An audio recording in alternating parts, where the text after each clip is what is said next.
दोस्तों यूपीआई यानी unified payment interface जो कि लॉन्च हुआ था 11 अप्रैल 2016 को, ये एक instant real time payment system है जिसके थ्रू लोग बस कुछ सेकंड्स में, बस 2-3 क्लिक्स में पीयर टू पीयर या person to merchant interbank instant money transfer कर सकते हैं।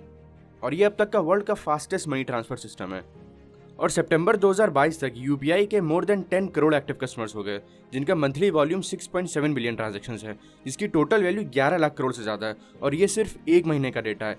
गाइज, आज यूपीआई की एक्सेप्टेंस केवल इंडिया तक सीमित नहीं है, बल्कि वर्ल्ड वाइड कई डेवलप्ड कंट्रीज भी आज यूपीआई को एक्सेप्ट कर रही हैं। कंट्रीज जैसे Singapore, UAE, France, United kingdom, Russia, Oman, Bhutan, Malaysia, Nepal, European union, और सिर्फ यही नहीं बल्कि मोस्ट प्रोबेबली आने वाले 1-2 सालों में ब्राज़ील, ऑस्ट्रेलिया, थाईलैंड और सऊदी अरेबिया भी इस लिस्ट में शामिल हो जाएंगे।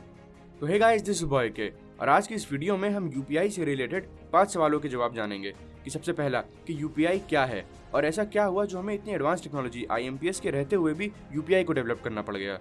और दूसरा, जो पैसा हम एक बैंक अकाउंट से किसी दूसरे बैंक अकाउंट में ट्रांसफर करते हैं तो ये पैसा एक्चुअल में कैसे ट्रांसफर होता है, क्योंकि हमने तो ऑनलाइन ट्रांसफर किया है ना। और तीसरा, क्यों गवर्नमेंट ऑफ इंडिया ने यूपीआई सर्विस प्रोवाइडर्स जैसे गूगल पे, फोन पे और पेटीएम पर मैक्सिमम 30% कस्टमर्स की लिमिट लगा दी है।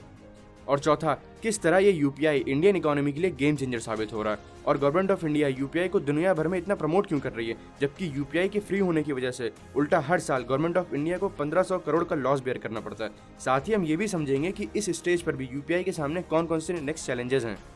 So let's start. Guys, UPI समझने से पहले हमें ऑनलाइन पेमेंट मैकेनिज्म की हिस्ट्री को समझना पड़ेगा, तभी हमें समझ आएगा कि हमें यूपीआई की जरूरत ही क्यों पड़ी।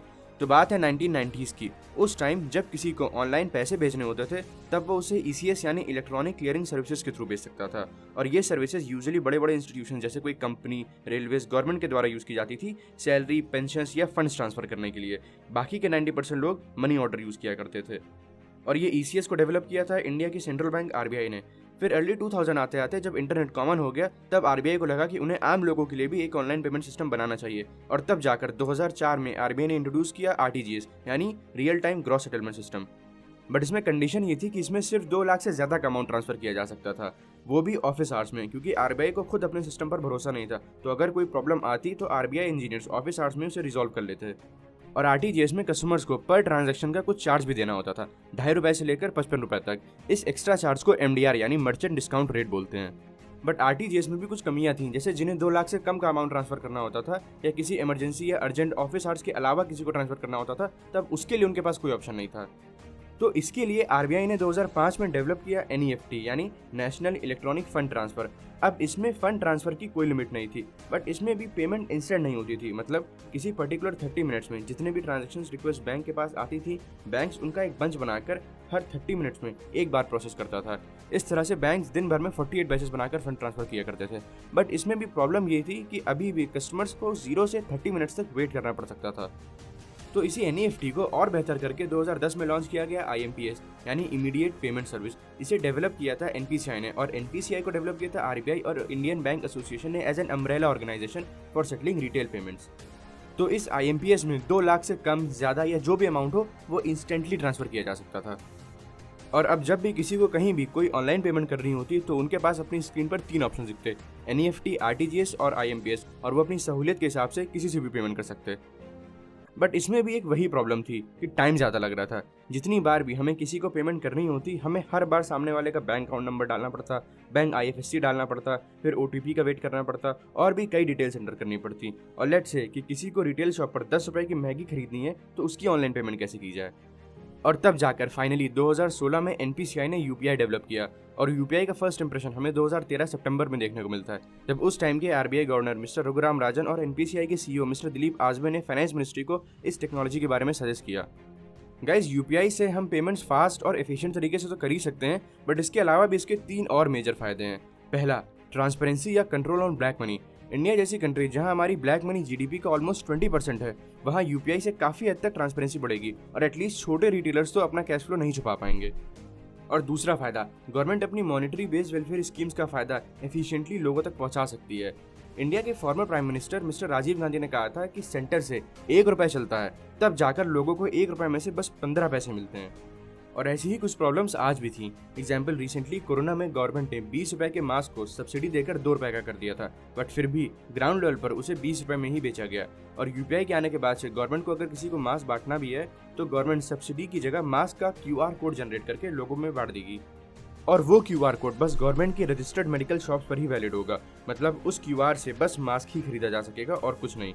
अब तीसरा फायदा है यूपीआई का कि UPI will lower the cash management cost.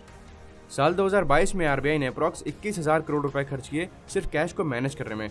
ऐसा होता है कि कई बार नोट फट जाते हैं या आरबीआई को नए नोट छापने पड़ते हैं, और इन नोटों को ट्रांसपोर्ट करना भी एक सिक्योरिटी इशू होता है। जैसे कि 2016 में तमिलनाडु के सलेम डिस्ट्रिक्ट में चोरों ने चलती ट्रेन से आरबीआई के 340 करोड़ रुपए चुरा लिए।